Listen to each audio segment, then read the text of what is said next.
In today's episode, hundreds of thousands of Tutsis take refuge at the official technical school of Kigali, ETO, where they believe the United Nations Assistance Mission for Rwanda will keep them safe. Instead, the UNAMIR contingent stationed at ETO abandons the victims, leading to the killings of over 2,000 Tutsis. Massacres continue to spread, taking place in schools, churches, and homes across the country.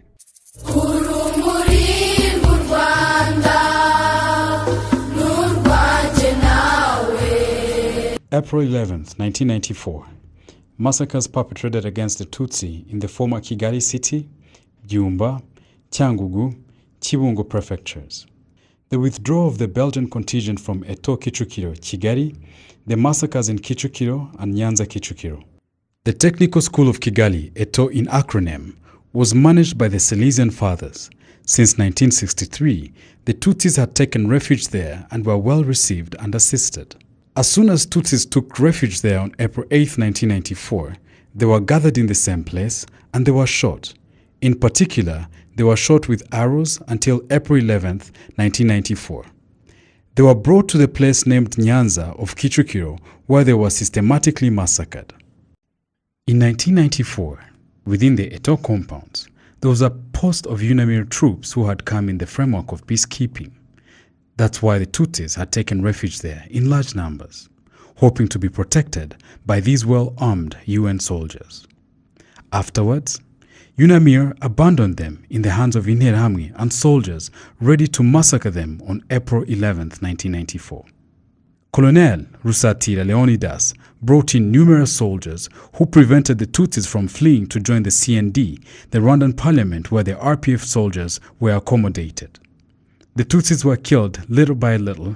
From Sonatib, on the way towards Nyanza of Kicukiro, they were brought to be exterminated there with grenades before the Interahamwe stripped the victims and finished those who were still breathing.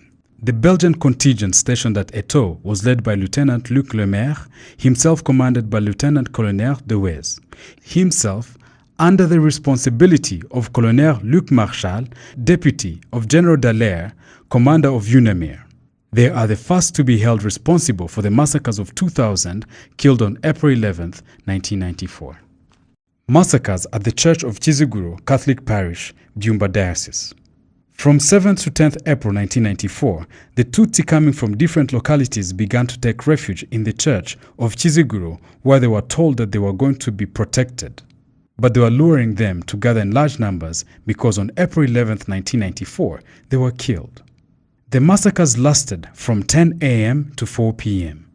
They were killed by the Interahamwe, mobilized by the former Burgomestre Gatete Jean-Baptiste, Rugwabukombe Onesphore, mayor of Muvumba, Mwange Jean Dodier, Sibomana Martin, Nkundabazungu Augustin, businessman, Niyonzima Deo Gracias, brigade commander of Commune of Murambi, Munyakazi, a police officer, Mbuguje Jean Damascene, businessman, Muganga Manasse, Mirasano Emmanuel, Biramahire Kagaru, Karekezi Augustin, Munyabuhoro Pierre Claver, Gakombe Bartazar, Gakwere Alois, Mutsinzi Emmanuel, Karengera Paulin, Inspector of Primary Schools, Musoni François, Manihura Habib, Kabarira Sylvain, etc.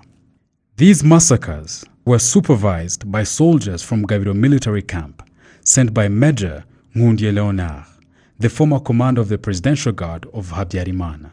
They were massacred in the courtyard of the parish, near the water tank, in the garden, at the dispensary, near the statue of Virgin Mary, and elsewhere behind the fence walls. There was a small wood. Those who were killed were buried in holes of 60 meters deep, below the primary school.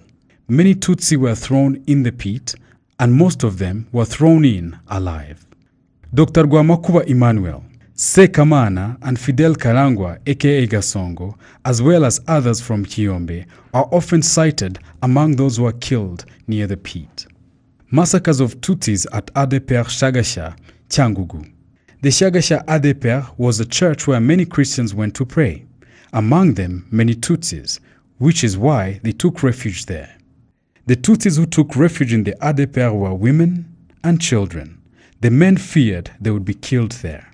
About 60 Tutsi women and children took refuge there from April 11, 1994, when Tutsi started to be killed and their homes burnt down.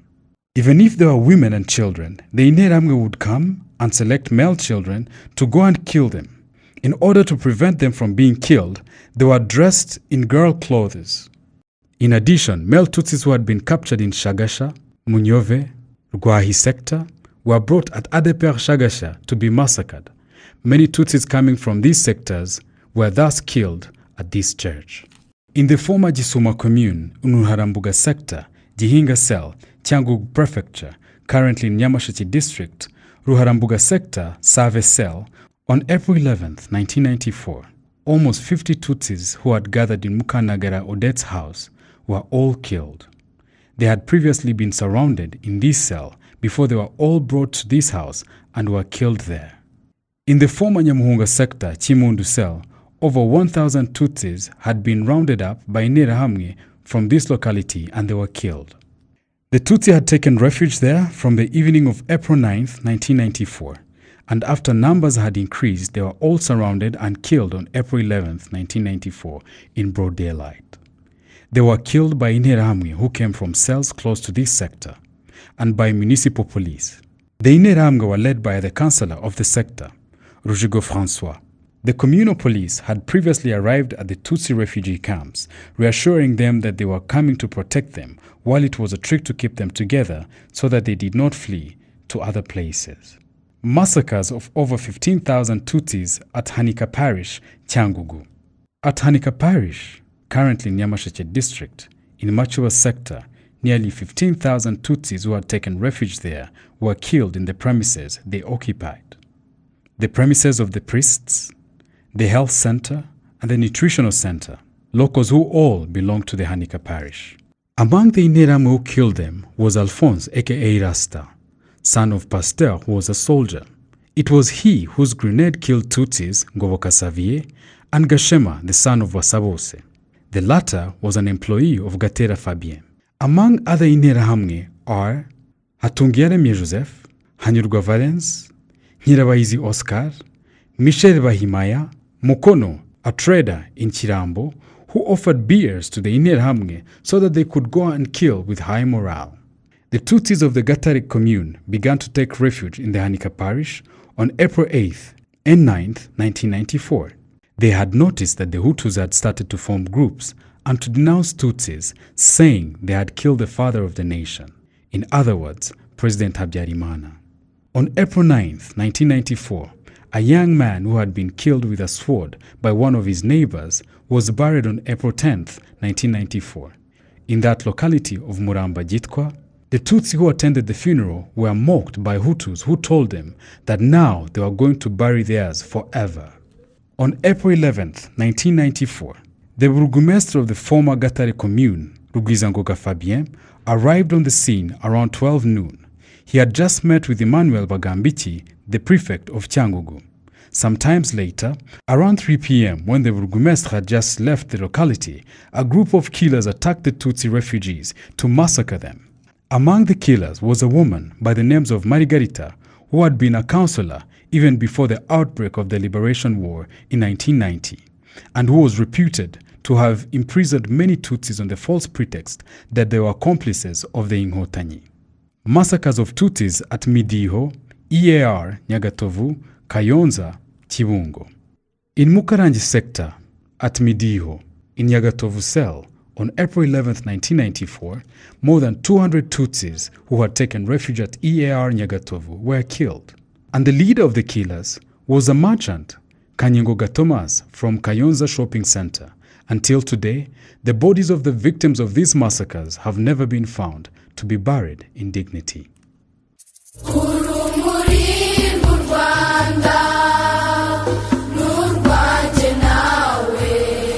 Thank you for listening to another episode of Kwibuka Podcast.